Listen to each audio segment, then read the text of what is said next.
Dans une génération avide de repères sûrs et des directions divines, Dieu continue de susciter des hommes d'autorité, remplis de grâce, de sagesse et de feu, des pères, des enseignants, des activateurs des destinées.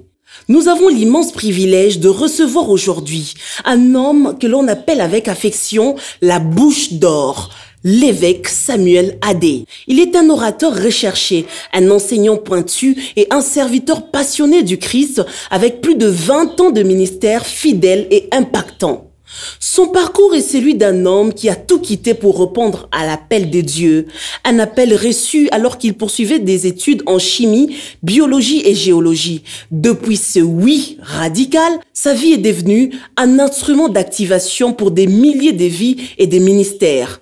Reconnu pour sa grande sensibilité au Saint-Esprit et pour la profondeur de ses enseignements, il incarne l'excellence, l'équilibre et une puissance et parole entre onction et structure. Son cœur des pères se manifeste dans sa mission, libérer les destinées et former les leaders de la prochaine génération. Ces messages, imprégnés de feu, de clarté et de vérité, sont des clés qui ouvrent les cœurs et les horizons. Aujourd'hui, il vient non pas seulement pour édifier, mais pour déposer une charge, relâcher un manteau, provoquer une percée. Père des familles, il est marié à sa charmante maman Adassa Adé. Préparez-vous pour une visitation céleste. Voici le coach du jour. Recevons avec joie et acclamation l'évêque Samuel Adé.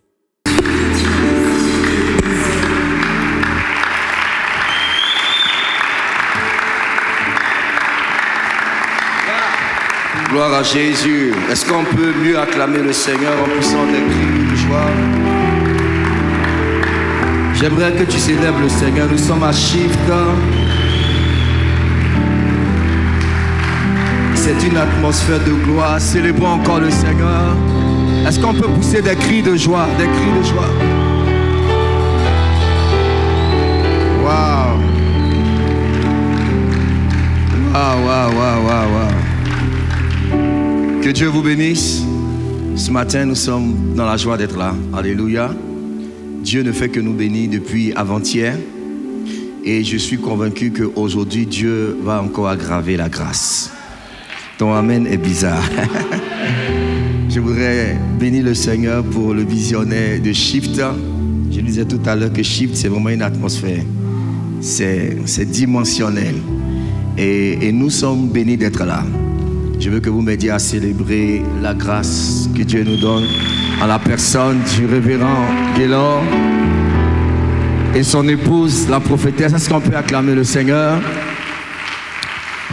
Merci beaucoup. Merci pour l'esprit d'excellence. Merci pour le travail parfait. Et nous bénissons Dieu. Nous ne cesserons de bénir le Seigneur aussi pour notre Père, qui n'est pas là, mais son esprit est là et qui a permis que tout ça soit possible. Je veux qu'on célèbre Dieu pour notre papa, le patriarche. Et notre maman aussi, c'était son anniversaire hier. Célébrons le Seigneur pour maman Sophie. Amen, amen. Je veux bénir le Seigneur pour tous nos orateurs qui nous ont bénis. Qui nous ont bénis. Et ce matin, avec mon frère évêque Michel, qui nous a suspendus comme ça hier. Est-ce qu'on peut célébrer le Seigneur pour cette grâce excellente? Merci. Et tout à l'heure, nous serons encore bénis par son message. Alléluia.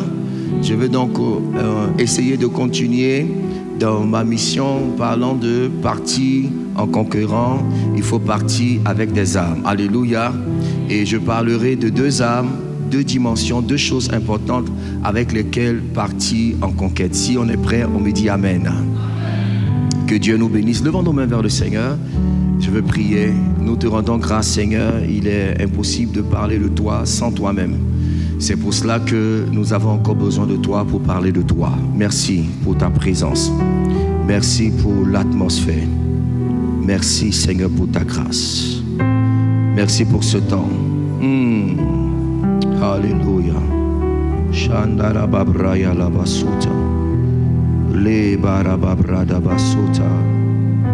Karamabra de belos. Merci, Saint-Esprit. Ta présence est réelle parmi nous. Il y a une destinée que tu veux ouvrir, Seigneur. Il y a une dimension que tu veux apporter. Il y a une gloire que tu veux manifester. Le roi fait son entrée.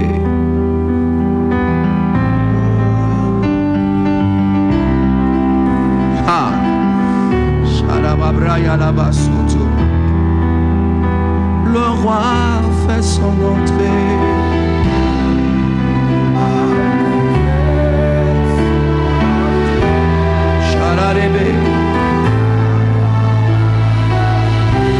Ayala Mabrosata. Le roi fait son entrée. Son entrée.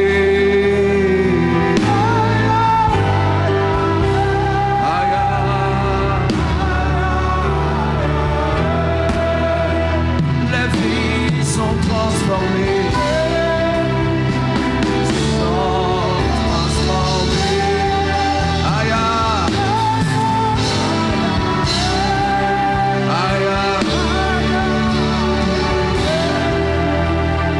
vies sont transformées. Seigneur, transforme nos vies ce matin. Aya, Maria la Masuta. Disons encore une fois, le roi fait son entrée. Le roi fait son entrée. Aya, il est Maria la Masuta. Et les vies sont transformées. Les vies sont transformées. Oh. Ah. Seigneur, merci de faire ton entrée. Merci, Seigneur, de nous faire du bien. Merci pour ta présence. Alléluia. Merci, Père. Au nom de Jésus, quelqu'un dit Amen. Acclamons le Seigneur. Merci. Veuillez vous asseoir. Que Dieu vous bénisse. Donc, nous allons essayer de faire un voyage ensemble ce matin. Et je crois que nous allons bien arriver au nom de Jésus. Alléluia. Je voudrais m'appuyer sur deux personnages bibliques qui étaient des conquérants à la base et qui sont partis en conquête. Mais pour chacun d'eux, il leur a manqué quelque chose. Et c'est de cela que nous allons parler ce matin. Nous voulons partir en vainqueur. Et on ne peut pas aller en vainqueur sans ces deux choses importantes. Quelqu'un dit Amen. Et je crois que l'atmosphère est propice pour que quelqu'un déjà commence à entrer dans la saison de sa conquête au nom de Jésus. Tu sais, ton simple Amen peut déjà te donner de récupérer quelque chose. Alléluia. Quand l'atmosphère est prophétique, un simple Amen peut saisir quelque chose, un Alléluia peut saisir quelque chose, un acte prophétique peut attraper quelque chose dans l'atmosphère. Donc je veux vraiment que tu sois connecté, que ton esprit puisse attraper quelque chose dans l'atmosphère. Dis à ton voisin, ton Amen va attraper quelque chose. Tu n'as pas bien dit. Regarde l'autre voisin, dis-lui, ton Amen va prendre quelque chose. Alléluia. J'aimerais qu'on lise rapidement Genèse chapitre 28. On va commencer à partir du verset 1. C'est un peu long, on va sauter cet verset pour terminer au verset 18. Genèse chapitre 28. Genèse chapitre 28, à partir du verset 1. Amen. C'est un texte que nous connaissons déjà. La Bible dit, Isaac appela Jacob, le bénit et lui donna cet ordre. Tu ne prendras pas une femme parmi les filles de Canaan. Ensuite, lève-toi, pas à Padam Aram, à la maison de Bethuel, père de ta mère, et prends-y une femme d'entre les filles de Laban, frère de ta mère. On y va. Il commence à le bénir, il lui dit que le Dieu Tout-Puissant te bénisse. Quelqu'un dit Amen. Qu'il te rende fécond et te multiplie. afin que tu deviennes une multitude de peuples. Qu'il te donne la bénédiction d'Abraham à toi et à ta postérité avec toi, afin que tu possèdes le pays où tu habites comme étranger et qu'il a donné à Abraham. On y va. Et Isaac fit partie Jacob qui s'en alla à Paddan Aram auprès de Laban, fils de Bethuel, l'araméen, frère de Rebecca, mère de Jacob et d'Ésaü. Est-ce qu'on peut aller peut-être verset 10 déjà? Verset 10. Voilà, Jacob partit de Beersheba et s'en alla à Charan. Il arriva dans un lieu où il passa la nuit. Quelqu'un dirait comment il passa la nuit? Car le soleil était couché. Il prit une pierre dont il fit son chevet et il se coucha dans ce lieu-là. Ça devient intéressant. Il eut un songe. Et voici, une échelle était appuyée sur la terre et son sommet touchait au ciel. Et voici, les anges de Dieu faisaient quoi? Prêchez avec moi, montaient et descendaient par cette échelle. On y va? Et voici, l'Éternel se tenait au-dessus d'elle. Et il dit, je suis l'Éternel, le Dieu d'Abraham, ton père, et le Dieu d'Isaac. La terre sur laquelle tu es couché, je la donnerai à toi et à ta postérité. Quelqu'un dit, je possède. Alléluia. Ta postérité sera comme la poussière de la terre. Tu te tendras à l'Occident et à l'Orient. Quelqu'un dit Amen. Au septentrion et au midi. Et toutes les familles de la terre seront bénies en toi et à ta postérité. Voici, je suis avec toi. Je te garderai partout où tu iras. Et je te ramènerai dans ce pays, car je ne t'abandonnerai point que je n'ai exécuté ce que je te dis. Jacob s'éveilla de son sommeil et il dit, certainement l'Éternel est en ce lieu et moi, je ne le savais pas. L'Éternel est en ce lieu et moi, je ne le savais pas. Il eut peur et il dit que ce lieu est redoutable. C'est ici la maison de Dieu, c'est ici la porte des cieux. Et qu'est-ce qu'il va faire? Et Jacob se leva de bon matin. Il prit quoi? Il prit la pierre dont il avait fait son chevet. Il adressa pour... retenez bien. Il adressa pour... Et il versa de l'huile sur son sommet. Amen. Alors avant d'entrer dans la parole, j'aimerais qu'on lise un autre texte similaire à celui-ci, mais avec une différence très importante. Genèse chapitre 12, verset 7. Genèse chapitre 12, verset 7. Amen.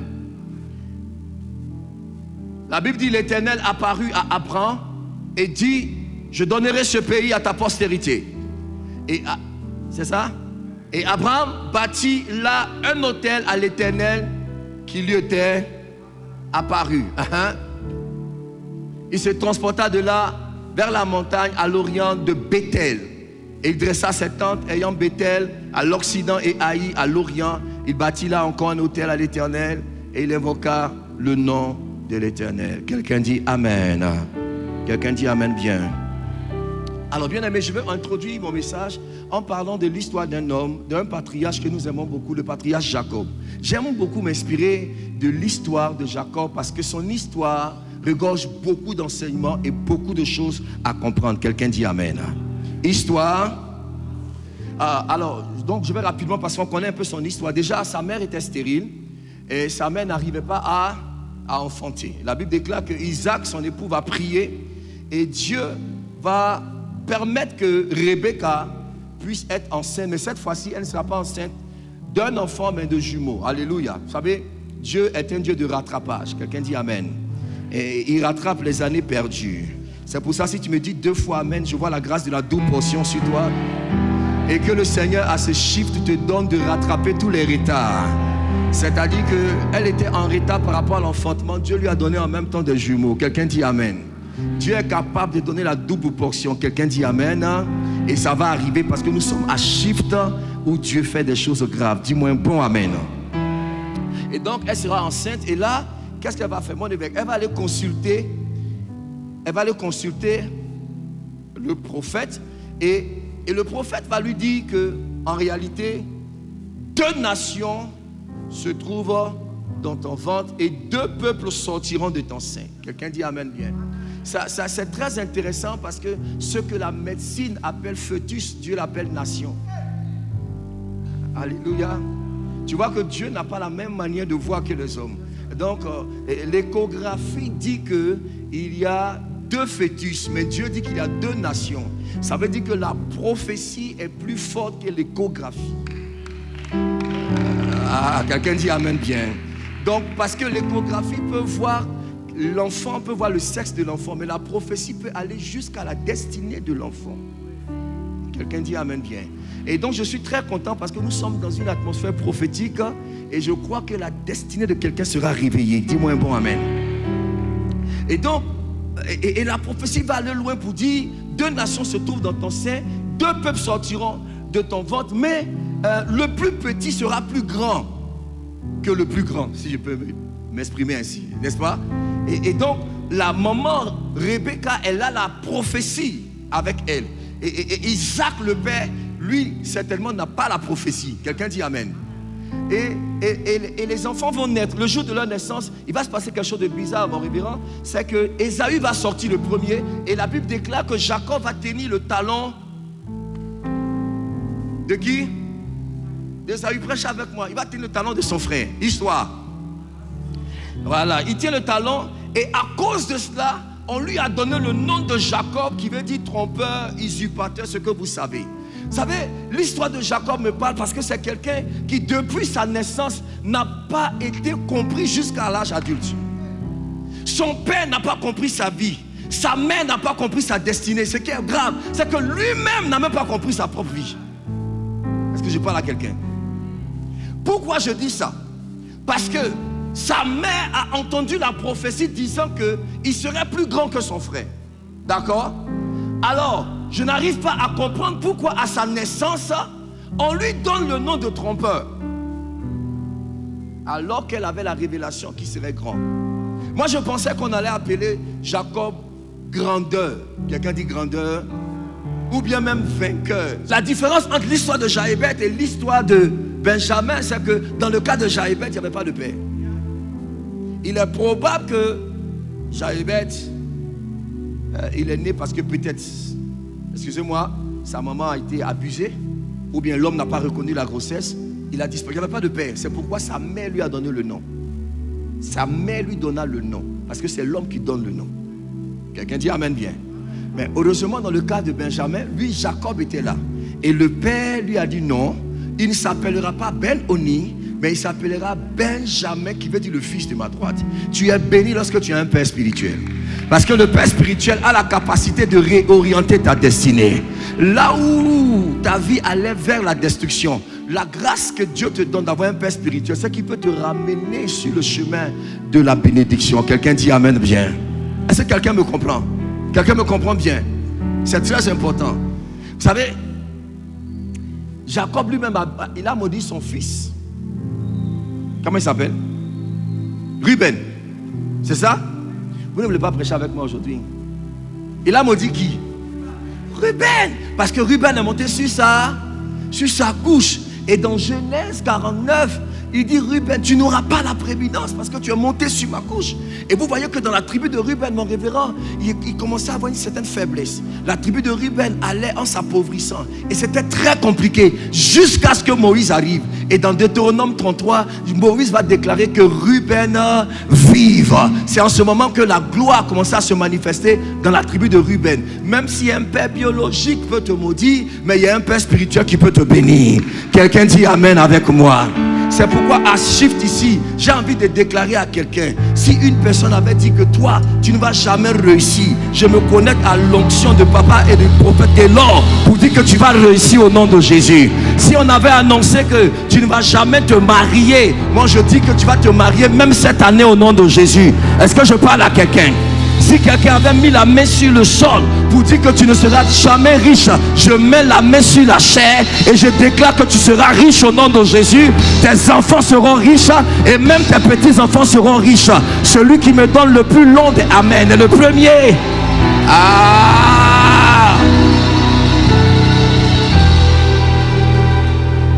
Alléluia. Donc, histoire. Jacob se retrouve dans une situation bizarre où on lui donne un nom qui ne correspond pas à sa destinée. Quelqu'un suit le voyage? Et sa mère ne le comprend pas, son père ne le comprend pas, lui-même ne se comprend pas. Et il va évoluer comme ça jusqu'à ce qu'il va recevoir la bénédiction. Comprenez? Il reçoit la bénédiction. Mais ce qui me touche, mon révérend, c'est qu'il a la bénédiction et il part. Aïe, aïe, aïe, aïe, aïe. Il part au mauvais endroit. Le problème n'est pas d'être béni. Le problème, c'est que quand Dieu te bénit, tu dois aller au bon endroit. S'il y a un endroit où tu ne devais pas aller, c'était dans la maison de Laban.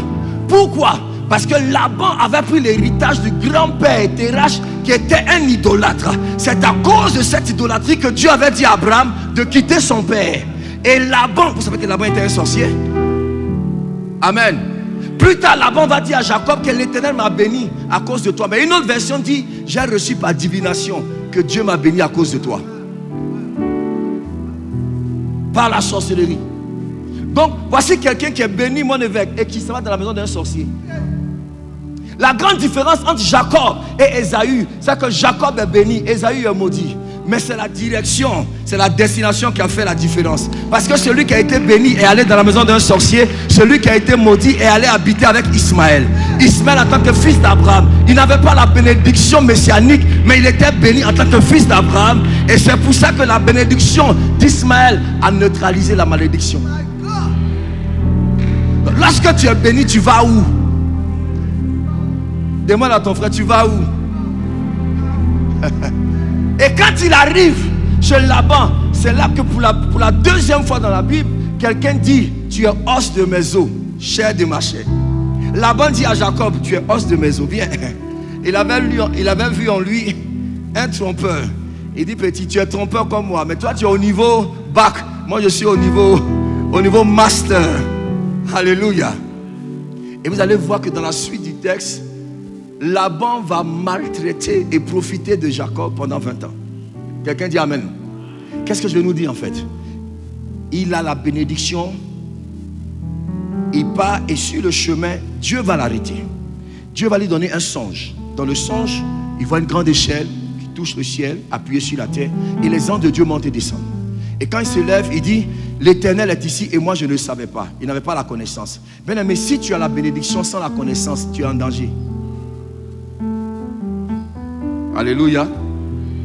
En fait, nous tous ici on est bénis. Quelqu'un dit Amen. Mets la main sur la tête, dit je suis béni. La différence se fait au niveau de la connaissance. Bien-aimé, ce que Dieu veut, c'est que tu élèves ton niveau de connaissance jusqu'à ce que tu sois au niveau de ta bénédiction. Parce que si tu es béni fortement sans la connaissance, ta bénédiction ne te profitera pas. Est-ce que je parle à quelqu'un? Il a la bénédiction, il part, mais il ne sait pas. Il dit, moi je ne sais pas, je ne connais pas. L'église n'est pas conquérante aujourd'hui parce que nous sommes bénis, mais nous n'avons pas la connaissance. Et Dieu dit, mon peuple périt parce qu'il lui manque. Ce passage me choque parce que Dieu ne dit pas ce peuple, il dit mon peuple. Ça veut dire que Dieu s'identifie au peuple. Donc le peuple a Dieu, mais il est en train de périr. Donc on peut avoir Dieu et périr. Oh oh, quelqu'un me comprend? On peut avoir Dieu et être pauvre. On peut avoir Dieu et être misérable. On peut avoir Dieu et être dans la défaite. On peut avoir Dieu et échouer. C'est ça que tu n'aimes pas ça, mais c'est la vérité. Et Dieu dit mon peuple périt parce qu'il lui manque la connaissance. Oh oh. Que Dieu nous aide. Alléluia.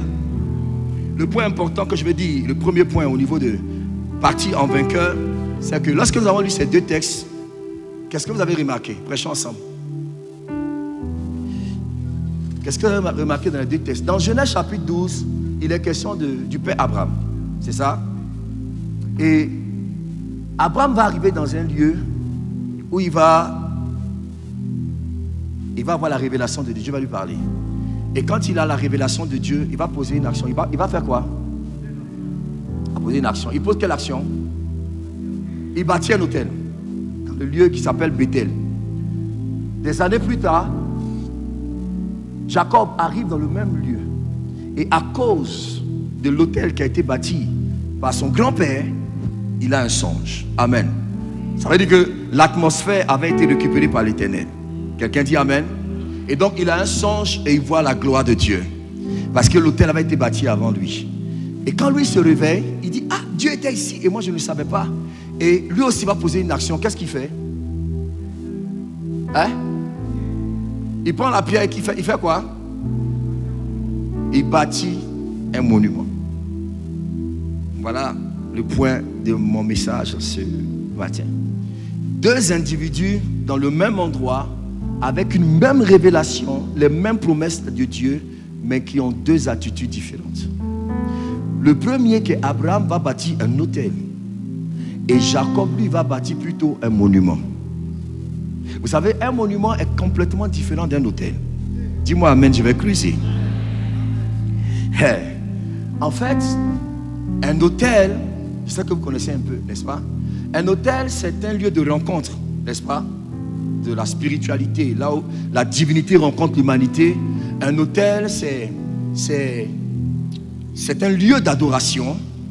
Un autel, c'est aussi un titre de propriété. Ça veut dire que s'il y a un autel de Dieu dans un endroit, l'endroit appartient à Dieu. S'il y a un autel démoniaque, l'endroit est considéré comme appartenant au démon qui est adoré là. On est ensemble? Est-ce qu'on est ensemble? Donc l'autel est spirituel parce qu'à l'autel, on brûle des sacrifices et qui montent vers le ciel. On est d'accord? Mais un monument, c'est quoi un monument? Vous ne voulez pas prêcher avec moi, vous ne m'aimez pas, c'est pas grave.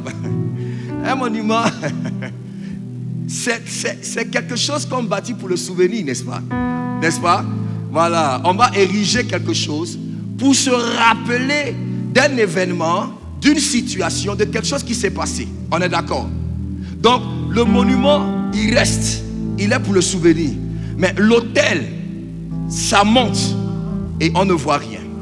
Est-ce que vous savez que tout ce que vous faites dans la maison de Dieu, même dans votre vie de tous les jours, soit vous bâtissez un autel, soit vous érigez un monument.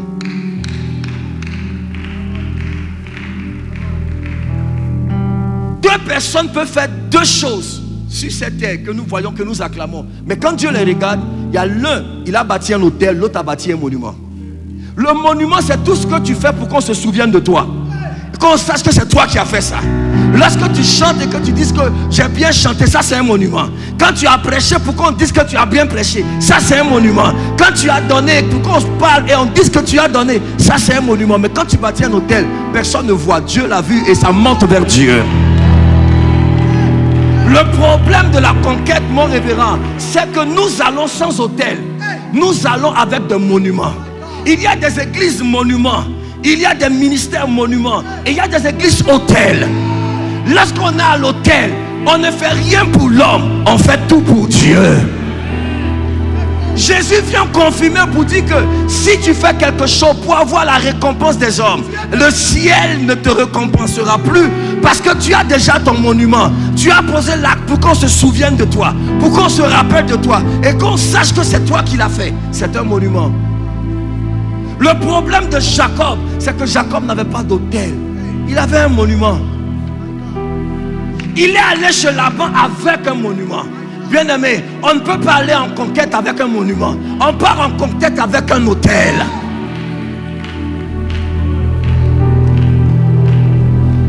Je ne sais pas si je parle à quelqu'un. Je parle à quelqu'un. L'église est un autel.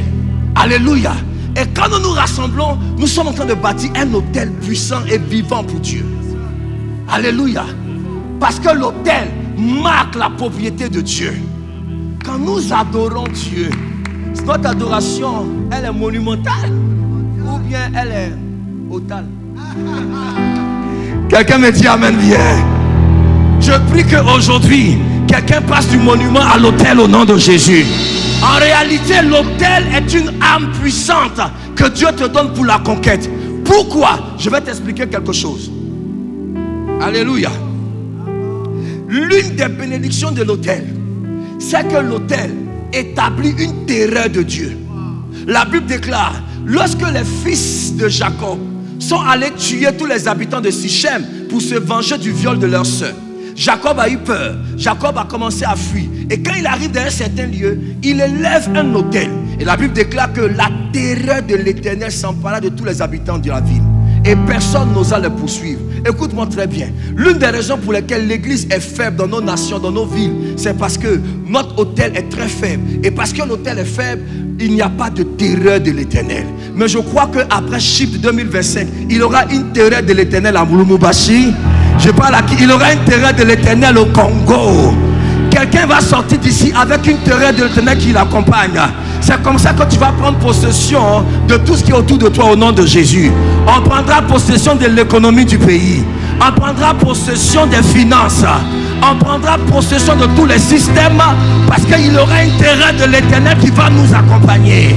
Tous les ennemis qui se lèveront contre nous seront terrifiés, parce qu'à cause de l'autel, il y a une terreur de Dieu. Est-ce que je parle à quelqu'un? Alléluia. Donc, Abraham était un homme d'autel. Jacob était un homme de monument. Mon révérend, c'est pour cela que quand il arrive chez Laban, il va passer 20 ans dans la souffrance, dans la pauvreté et dans la galère, parce qu'il n'avait pas d'autel. Ah, je peux parler à quelqu'un? Et regardez ce que Dieu va faire. Il a passé environ 20 ans. Ah, quand vous n'avez pas d'autel, vous êtes manipulé. Quelqu'un me dit amen bien. Mais Dieu va nous aider. Dieu va nous... Lisons Genèse chapitre 31 verset 13. Genèse 31 verset 13. Quelqu'un est béni ce matin? 31 verset 13. Est-ce qu'on peut lire ensemble? 1, 2, 3. Je suis le Dieu de Bethel. Ouais, c'est 20 ans plus tard. Hein?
Le carrefour de l'autel. C'est pour ça que Dieu lui dit 20 ans plus tard, mon ami, si tu veux rentrer dans ta destinée et être un conquérant, retourne. Il n'y a pas d'orgueil à reconnaître qu'on s'est trompé. Il y a beaucoup de personnes ici, il y a 5 ans de cela, tu as dépassé le carrefour.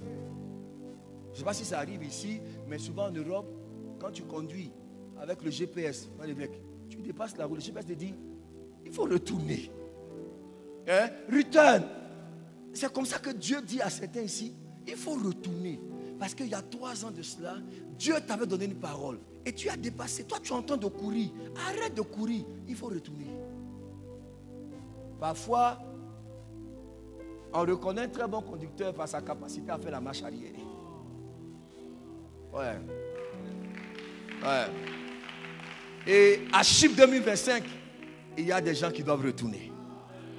Tu dois retourner. Ça ne sert à rien de courir. Ça ne sert à rien de... Oui, parce que la vitesse ne sert à rien quand tu es dans la mauvaise direction. Tu es dans la mauvaise... Et puis tu es en train de courir. Ça ne sert à rien. Quelqu'un dit Amen. C'est une affaire de direction. Je prie pour quelqu'un en levant la main droite. Que Dieu te donne la bonne direction. Que Dieu te donne la bonne direction. Bien-aimé, 3 signes qui montrent que tu as dépassé le carrefour de ta destinée et que tu as érigé un monument. Le premier signe, lorsque les choses que tu devais maîtriser et dominer te maîtrisent et te dominent, c'est que tu as dépassé ton carrefour. Quelqu'un dit Amen. Il y a des choses que tu es censé dépasser, mais tu es encore en train de lutter avec ces choses. Peut-être que tu as dépassé. Amen. Numéro 2. Lorsque tu ne vis que le contraire de toutes les prophéties de Dieu sur ta vie, tu as peut-être dépassé le carrefour. Mais ce matin, Dieu envoie l'onction à quelqu'un pour retourner. Ton amen n'est pas fort. Ton amen n'est pas fort. Ton amen n'est pas fort. 3e signe, lorsque tu sais que tu devais accomplir certaines choses, spirituelles comme physiquement. Il y a longtemps que tu devais bâtir ta maison. Il y a longtemps que tu devais même te marier. Et tu n'es pas encore dans cela. Tu as peut-être raté un carrefour. Aujourd'hui, Dieu nous fait retourner. Quelqu'un dit Amen. Après, vous pourrez lire Genèse chapitre 33, verset 17. On va lire rapidement. Genèse 33, verset 17. On va avancer. Le temps court. Je suis encore sur le premier point.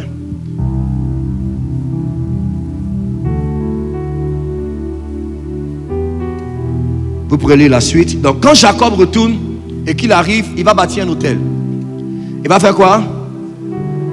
Il va bâtir un hôtel. Et mon révérend, voilà ce qui m'a marqué dans cette histoire. C'est que quand Jacob retourne à Bethel et qu'il va bâtir un hôtel, cette fois-ci, il va lui donner le nom de El Bethel.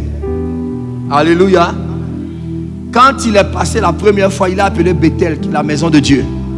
20 ans plus tard, quand il revient, il appelle maintenant El Bethel, qui veut dire le Dieu de la maison de Dieu. Le Dieu de la maison de Dieu. Vous savez, vous pouvez avoir la révélation de la bénédiction.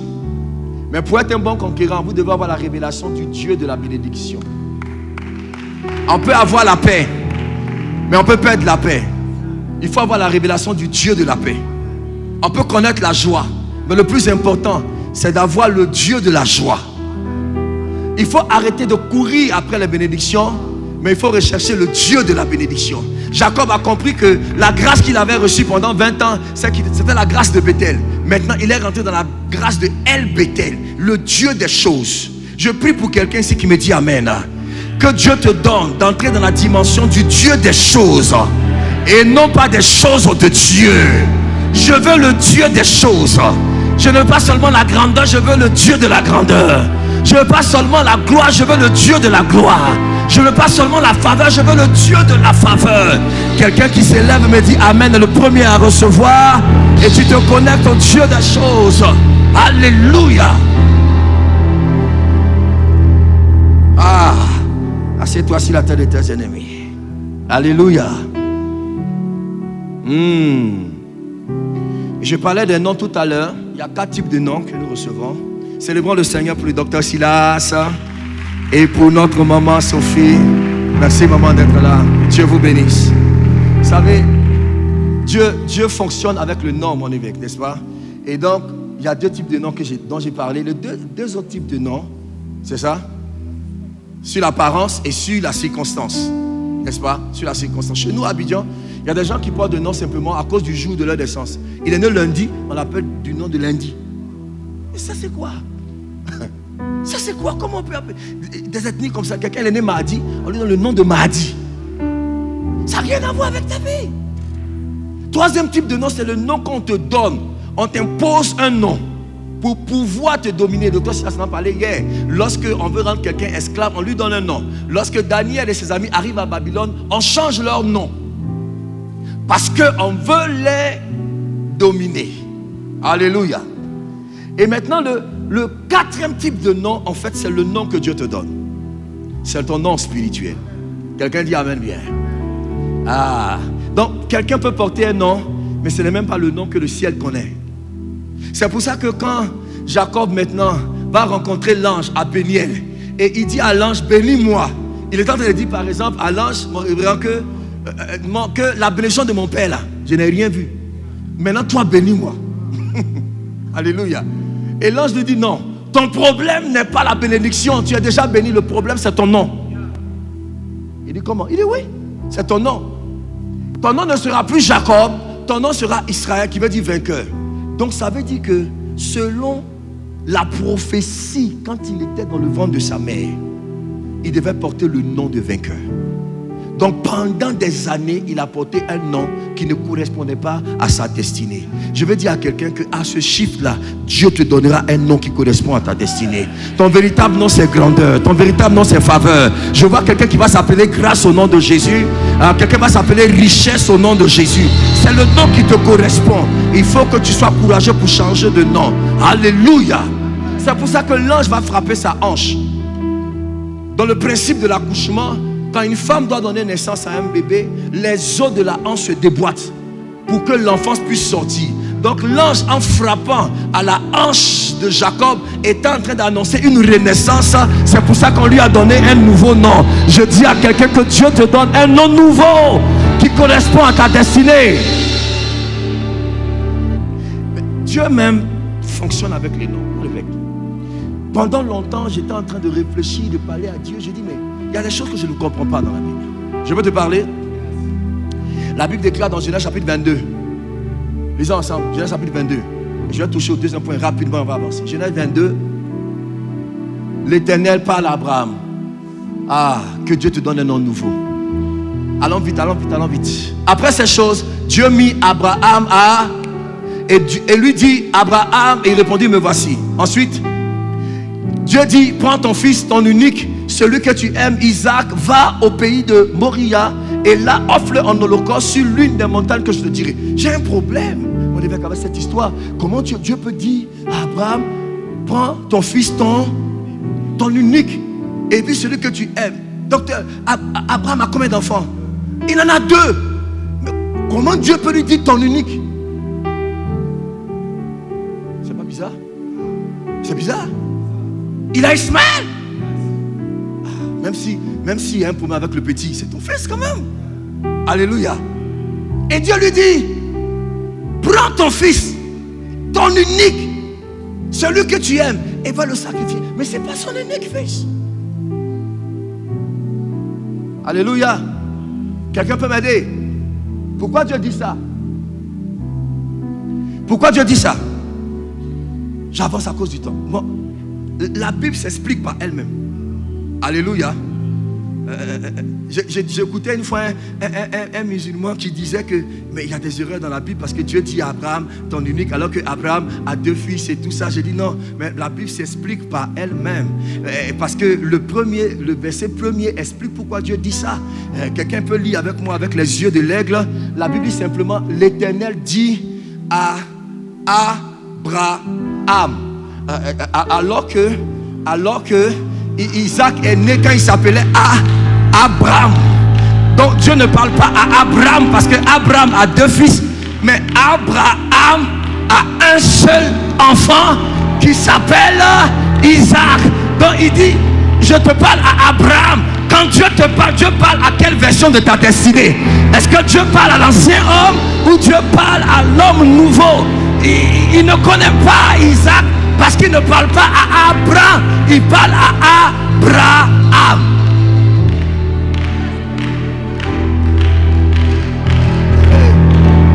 Chaque fois que Dieu te parle, interroge-toi, Dieu parle à qui?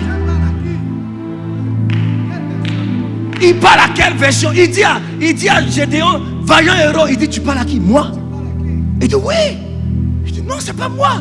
Et l'ange lui dit que non, parce que, regardez, vous savez que dans le ciel, vous êtes enregistré avec un certain nom, une certaine version. C'est cette version que le ciel connaît. C'est pourquoi parfois vous tournez en rond, mais on ne connaît pas ça. Il dit, moi je suis Gédéon, je suis pauvre, misérable, petit. On dit, nous on ne connaît pas ça au ciel. Le Gédéon que nous connaissons au ciel, c'est un vaillant héros.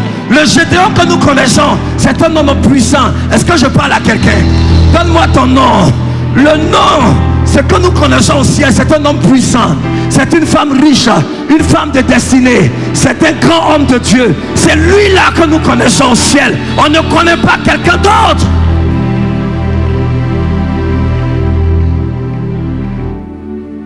Quel est le nom que tu portes?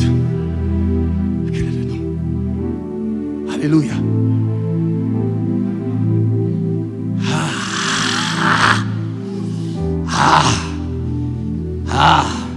L'autel. L'autel. Quelqu'un dit l'autel. Je touche rapidement le deuxième point.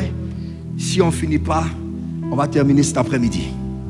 Donc, le premier personnage biblique, il s'agit donc de Jacob, qui part en conquête sans autel. Dieu lui dit retourne. Parce que l'autel est une arme spirituelle pour la conquête. Le deuxième personnage biblique qui part aussi en conquête sans son âme, il s'agit de Judas. Quelqu'un dit Judas. Je vais rapidement à cause du temps. Genèse chapitre 49. Genèse 49. Jacob est en train de bénir ses fils. Il dit, mes fils, rassemblez-vous pour que je vous annonce ce qui arrivera dans la suite des temps. On y va. Il commence à parler. Écoutez Israël, votre père. On y va rapidement. Ruben, toi mon premier-né, ma force et les prémices de ma vigueur, supérieur en dignité et supérieur en puissance. Impétueux comme les autres, tu n'auras pas la prééminence car tu es monté sur la couche de ton père. Tu as souillé ma couche en y montant. On y va. Siméon et Lévi sont frères. Leurs glaives sont des instruments de violence. Vous savez, ça me parle un peu, mon évêque. Ils sont tous frères. Mais arrivé à Siméon et Lévi, il dit les deux là sont frères. Vous savez, on peut être frère de sang sans être frère d'esprit. Il y a des esprits frères. J'en parle tout à l'heure après. Le docteur nous a dit hier que nous sommes des esprits. Quelqu'un peut ne pas être né de ton père et de ta mère, mais vous êtes frères parce que vos esprits sont frères. Je prie que Dieu te donne de bons frères. Allons-y rapidement. Que mon âme, tout ça. Ensuite, rapidement. Je ne vais pas prendre le temps de l'évêque Michel. Maudit soit leur colère. On y va encore. Verset 8. Judas, tu recevras les hommages de... Ta main sera sur la nuque de terre. Les fils de ton père se prosterneront devant. Ensuite, Judas est un jeune homme. Tu reviens du carnage, mon fils. Il ploie les genoux. Il se couche comme un lion, comme une lionne. Qui le fera? Le sceptre ne s'éloignera pas, point de Judas, ni le bâton souverain dans ses pieds, jusqu'à ce que vienne le Shiloh et que le peuple lui obéisse. Waouh! Quelqu'un dit waouh! Le jour où papa Jacob a prononcé les bénédictions sur ses fils, je suis sûr qu'ils étaient tous surpris. Parce qu'ils pensaient tous que la royauté allait être donnée à Joseph. Bizarrement, Joseph n'a pas la royauté, c'est Judas qui a la royauté. Ils comprennent par là que non, mais on a jalousé quelqu'un, on a attaqué quelqu'un sans comprendre. En fait, Dieu élevait Joseph pour que sa destinée protège celle de ses frères.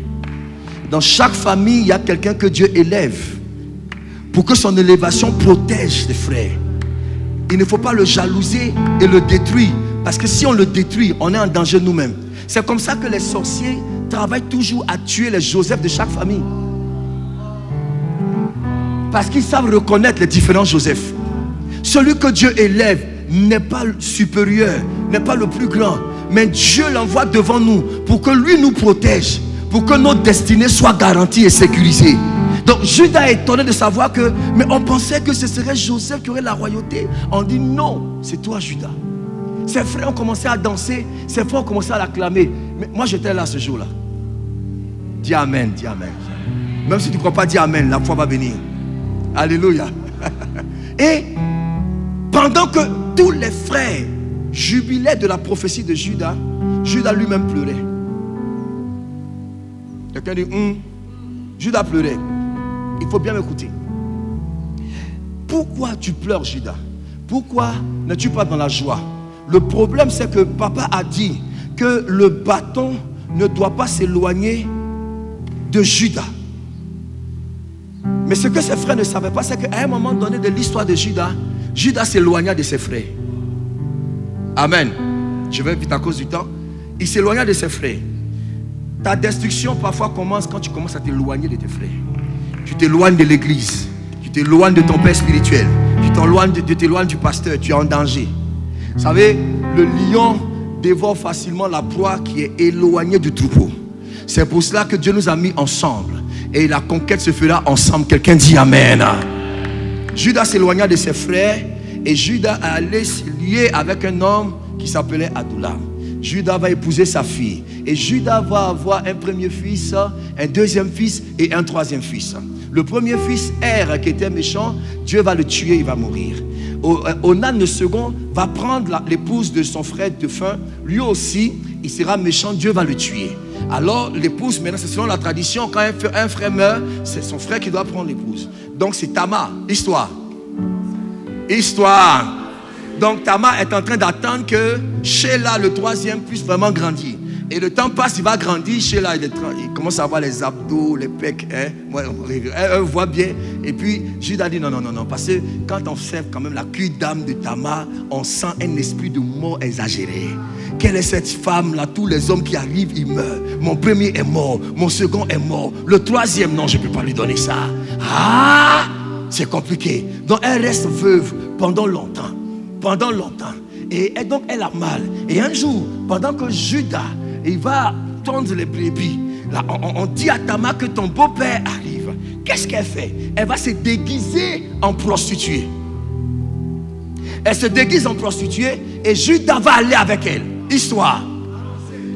Et il va avec elle. Ce jour-là, elle tombe enceinte. Grave encore des jumeaux. Ah! Mais quand Judas va avec elle, il n'a pas l'argent pour lui donner. Elle dit, tu me donnes quoi? Il dit, j'ai pas l'argent, je t'enverrai des troupeaux, des brebis, mais comme gage. Voilà où l'histoire commence. Comme gage, il lui donne son cordeau. Et il lui donne son bâton. Merci papa. Il lui donne le bâton et il part. Le lendemain, on revient avec la récompense. On voit que Tamar n'est plus là. Et Judas va dire à son ami, quel garde cela? Ça la regarde. Donc, le bâton dont il ne devait pas s'éloigner, il y a longtemps qu'il avait déjà perdu le bâton. C'est pour ça que le jour papa donne la prophétie, Judas pleure parce qu'il se souvient que le bâton est déjà parti. Il y a des gens qui m'écoutent ici, il y a des gens qui sont déjà partis. Tu as perdu une autorité, perdu une dimension, mais je crois que la grâce, à cause de la grâce de shift, tout ce que tu as perdu va revenir. Ah, donne-moi un amen fort qui annonce la reste. Ça va revenir au nom de Jésus. Mon docteur, l'affaire devient compliquée. Judas n'a pas le bâton. Il n'a plus le bâton. Il y a des choses qui ne doivent pas s'éloigner de toi. Il y a des personnes qui ne doivent pas s'éloigner de toi. Ta destinée est sécurisée lorsque certaines personnes sont à côté de toi. Et je vais prier pour quelqu'un. Il y a des choses qui ne vont plus jamais s'éloigner de toi. Est-ce que je peux avancer rapidement à cause du temps? Donc la royauté est donnée à Judas. C'est pour ça que, docteur, je me posais la question. Quand il fallait trouver un roi en Israël, au lieu de trouver le roi en Juda, on allait trouver un roi chez Benjamin. Pourquoi? Parce que le bâton n'était plus là. Et tous les hommes de Juda n'avaient plus le bâton. Ils avaient perdu l'autorité royale. C'est pour ça qu'on est allé chez Benjamin. Dis pourquoi chez Benjamin? Parce que ce que papa Jacob a prophétisé sur Benjamin. Il dit Benjamin est un loup. À défaut du lion, on va aller prendre le loup. C'est pour ça que Saül ne pouvait pas être le roi parfait. Parce qu'il était un loup. Ouais. Et vous savez, dans l'univers spirituel, il y a toujours un conflit entre les lions et les loups. Il y a une série qu'on a beaucoup aimée, Game of Thrones. Il y avait une famille représentée par les loups, une famille représentée par les lions. Vous vous souvenez un peu? Je ferme la parenthèse. Donc, Saül est un loup, c'est pas un lion. Mais lorsqu'on cherche un roi, on rentre dans tous les hommes de Juda, le bâton n'est plus là. Il n'y a personne. Il n'y a personne. Il n'y a personne. Comment aller en conquête sans le bâton? Mais gloire soit rendue à Dieu. À un moment donné, lorsque le temps fut accompli, Dieu a suscité un jeune homme de la tribu de Juda. C'était un jeune berger, négligé par son père, négligé par sa mère, négligé par sa famille. Il était berger et pendant qu'il était en train de perdre le troupeau, il va faire une rencontre prophétique. Il va faire la rencontre avec celui qui est le berger des bergers. Et il va dire un psaume que nous connaissons, que nous aimons tous.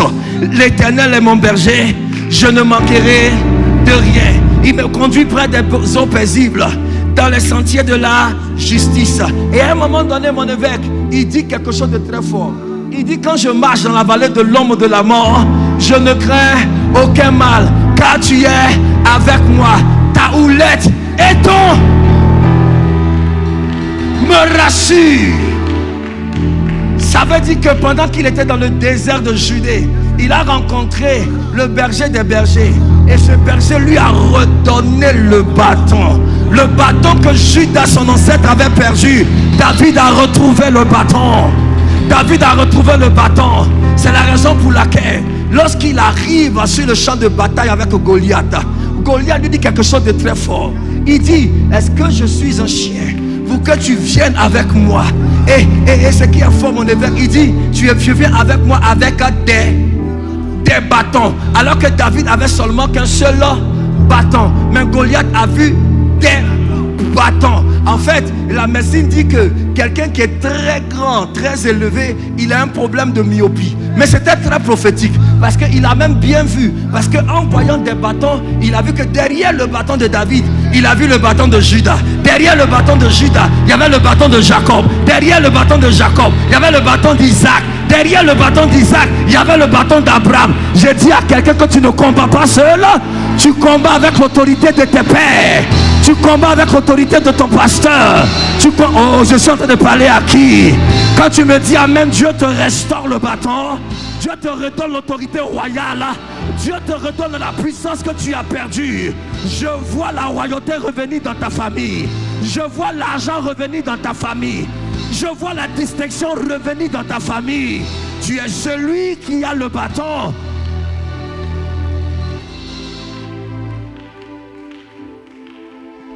Et c'est ainsi que David va ramener le bâton que Judas avait perdu. Bien-aimé, tu ne peux pas aller en conquête sans le bâton.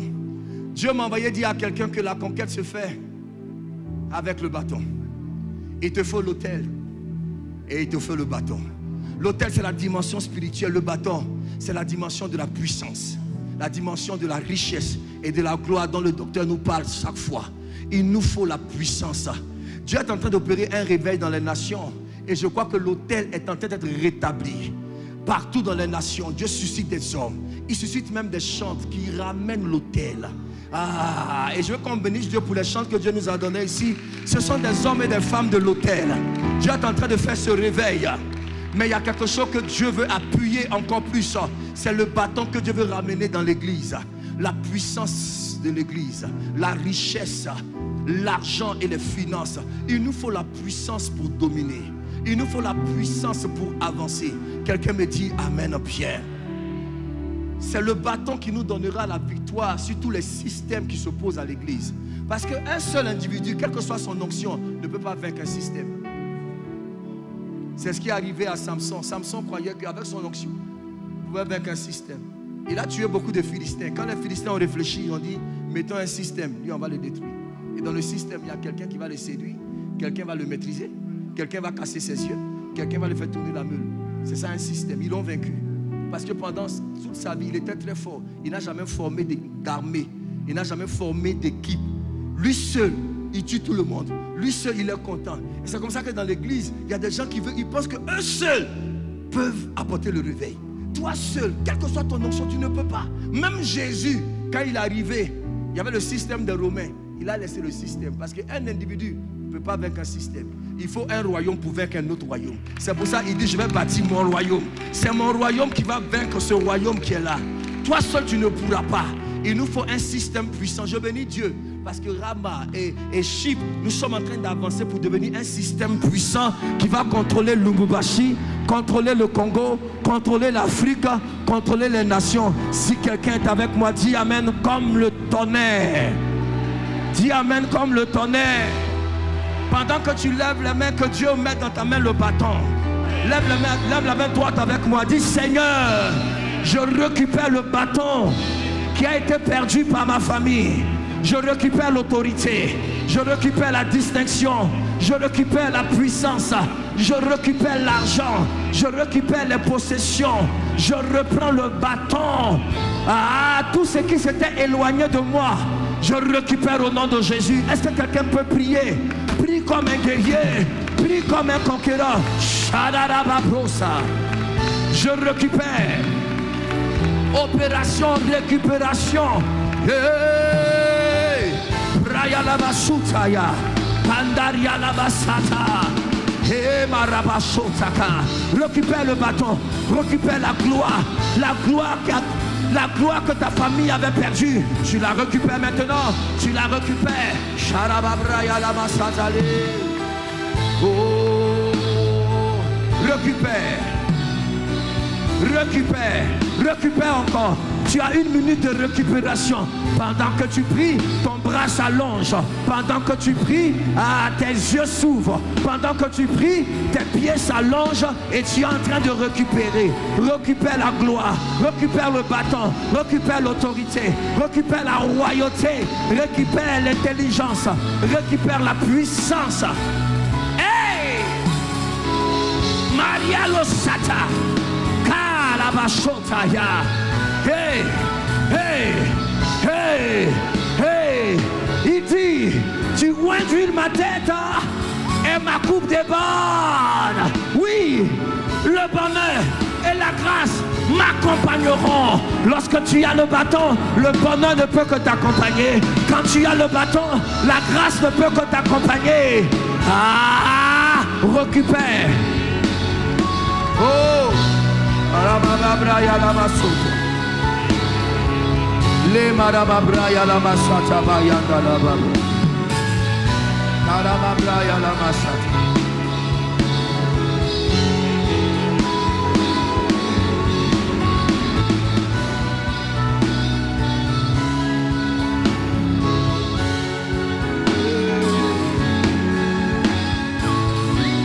Bata de Prata, récupère, récupère, récupère. Récupère le bâton de ta royauté. Récupère le bâton. Récupère. Tout ce qui t'a été volé. Volé par l'occultisme. Volé. Volé par manipulation. Tout ce qui t'a été volé. Je récupère mon Oya. Ayaratepa Kaladamara 2025. Je récupère mon bâton. Je récupère mon bâton. Je récupère mon bâton. J'ai déclaré, je confesse au nom de Jésus. Au nom de Jésus. Le bâton de ma royauté ne s'éloignera pas de moi. Le bâton de ma royauté, le bâton de ma domination ne s'éloignera pas de moi. Arapa Kotaladea, Rapala de Baraka. Bien-aimé, qui a vu les sceptres de ta royauté et par manipulation, par divination, par envoûtement, il te l'a ravi. Cet après-midi, ce matin, tu lèves ta voix, tu bats ta main, tu déclares, j'ai récupéré, J'ai récupéré le sceptre de ma royauté. J'ai récupéré le sceptre de ma royauté. Le bâton de Judas ne s'éloignera pas de lui. Le bâton de Judas. Alata paradeba, uzofakata, la main de paradaya, la merebrakela dosa. Ma place ne sera pas prise par un loup. Ma place ne sera pas prise par un loup. Ayako palen de vrai, rapan de baladea, rakatataladaya. Par faute de mon bâton, je décrète et je déclare, ma place ne sera pas prise par un loup. Olepa, kalebareda, ramato belegea, rabalata paladega. Que quelqu'un lève sa voix.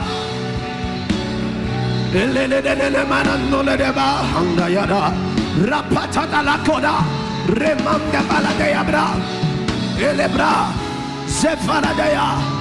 Au nom de, frappe ta main, dis après moi, hey Yahweh. Plus fort que ça, je te confesse, dis hey Yahweh.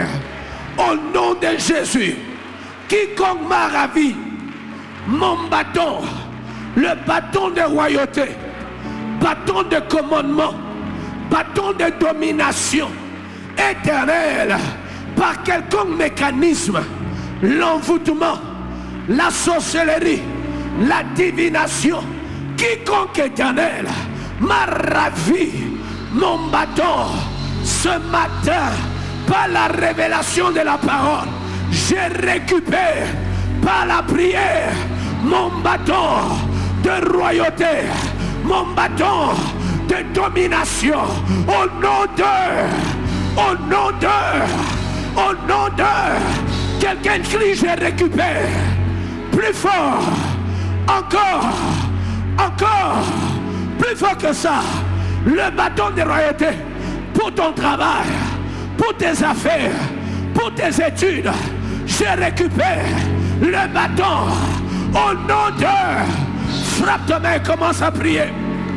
Il est barata, la temala konede, ramandele de pa, ayakakakataladea, ravalandele de pa, isekanda la topa, la pande varadegeledea, usha, la tapatataya, isakatatapaladoya, ramendele de pe, ayadadakataya barada, yandele de pe, ralataladayaba. Quiconque, par mécanisme d'occultisme, par mécanisme sorcier, par toute technologie d'envoûtement, divination, péruse, je lève ma voix ce matin et je viens récupérer le bâton de ma royauté, le bâton de ma domination, le bâton, pas y'a que, ratez-le pas, y'a des catholos de bras. Au nom de...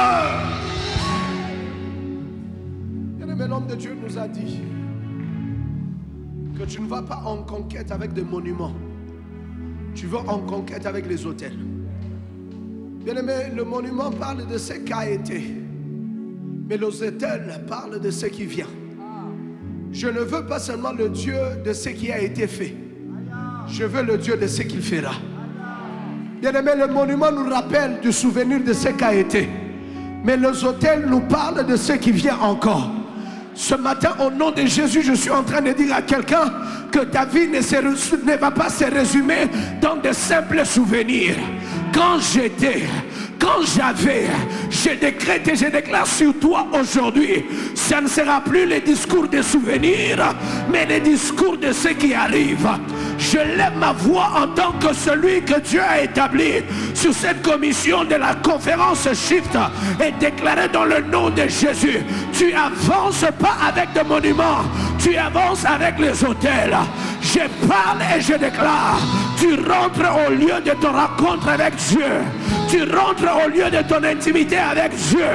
Je décrète et je déclare, ce Shift conférence est un rendez-vous de tournoi, est un rendez-vous où Dieu rentre dans la chose qu'il avait dite pour la faire encore mieux. Je lève ma voix et je prophétise qu'un feu nouveau s'allume sur toi, qu'une flamme nouvelle s'allume sur ta vie, Un fort nouveau s'allume dans ta prière. Oh, si tu me donnais un amen, je déclare le feu s'allume sur l'autel. J'ai dit le feu s'allume sur l'autel. J'ai dit le feu s'allume sur l'autel. Donne-moi un amen qui crache le feu. J'ai dit donne-moi un amen qui crache le feu. Écoutez. Le monument ne peut pas être vivant. Parce qu'elle parle de ce qu'a été. Mais concernant l'autel, Dieu va dire à Moïse que tu garderas l'autel. Et le feu ne doit point s'éteindre sous l'autel. C'est pour cela qu'il y avait des gens qui avaient la responsabilité d'entretenir le feu sous l'autel. Et chaque fois qu'il y avait les cendres qui remplissaient l'autel, ils avaient la responsabilité de venir enlever les cendres. Parce que les cendres est la preuve qu'il y avait un feu. Mais l'autel n'a pas le souvenir de feu. Elle doit avoir le feu. Je suis en train de prier sur l'autel de ta prière. Il n'y aura pas de signe qu'il y avait le feu là, mais il y aura l'évidence du feu. Si tu me donnes un amen, que Dieu enflamme déjà ton autel. Que Dieu enflamme l'autel de ta prière. Je dis que Dieu enflamme l'autel de ta prière. Ce matin, alors que tu frapperas demain, que Dieu allume le feu, que Dieu allume le feu, que Dieu allume le feu sous ton autel, que Dieu allume le feu, que Dieu allume le feu, que Dieu allume le feu. Pas demain ce matin, que Dieu allume le feu, que Dieu allume le feu. Kaparatopa, iraketa. Comment? Que Dieu allume le feu sur mon autel, l'autel de la prière, l'autel de ma consécration. Père, allume le feu. Allume le feu, allume le feu. Le feu ne s'éteindra point sur l'autel. Le feu ne s'éteindra point sur l'autel. It is written, fire shall not go out from the altar. Fire shall not go out from the altar. Fire shall not go out from the altar. Yahweh, I come to ignite. I have come to ignite a fresh fire, a fresh fire, a fresh fire on my altar. I have come to ignite a fresh fire on my altar. For fire shall not run out. Fire shall not run out. Fire shall not run out. J'aime les hommes et les femmes prophétiques ce matin. Que le feu, que le feu, que le feu soit l'entretien de ton autel. Que le feu soit la vie de ton autel. Arapakatola, Ravatakatayabara, Rematala Dayaba. Le feu ne s'éteindra point. Le feu ne s'éteindra point. Est-ce que tu peux prendre encore 2 minutes? Le feu sur ton autel. Le feu sur ton autel. Le feu sur ton autel. Tu es appelé au ministère. Tu es appelé à servir. Tu es chanteur. Tu es apôtre. Tu es prophète. Un feu sur ton autel. Un feu sur ton autel. Un feu sur l'autel.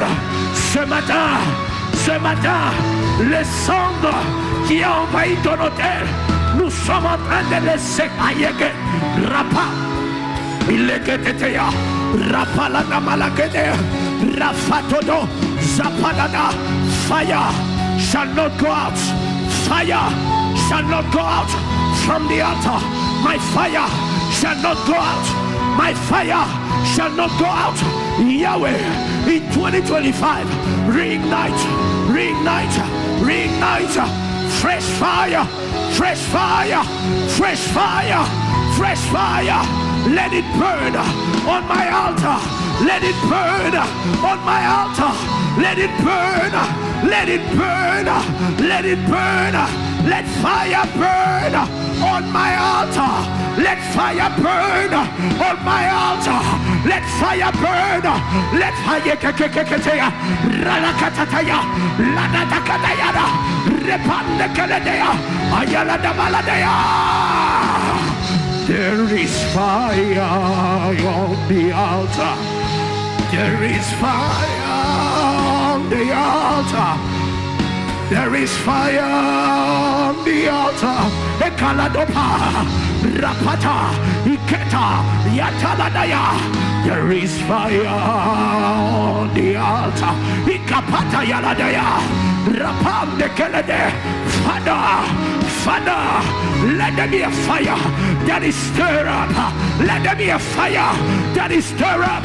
Let them La Paladakada, Rabalatata, Ikelegetea, Rapa, Ikelatata, Ramanda de Balada, Ilatalanda deba, Isekete, Rapanda de deba, Ilaconde Taba, reignite.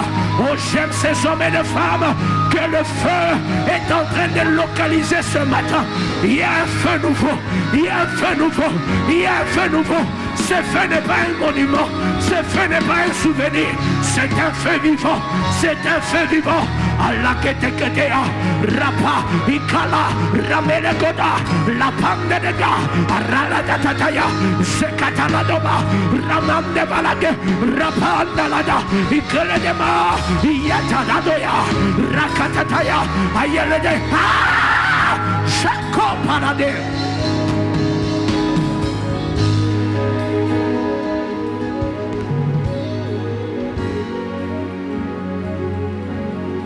Que ça coule. Ah, ah, ah, ah, ah, ah. La paradelada.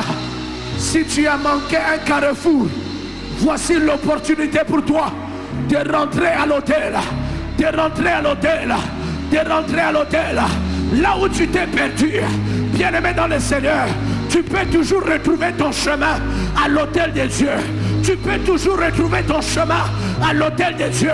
Si tu t'es perdu, si tu t'es égaré, bien-aimé, tu peux retrouver ton chemin à l'autel de Dieu. À Rafatokeyaba, Ramam de Baladaka, Power.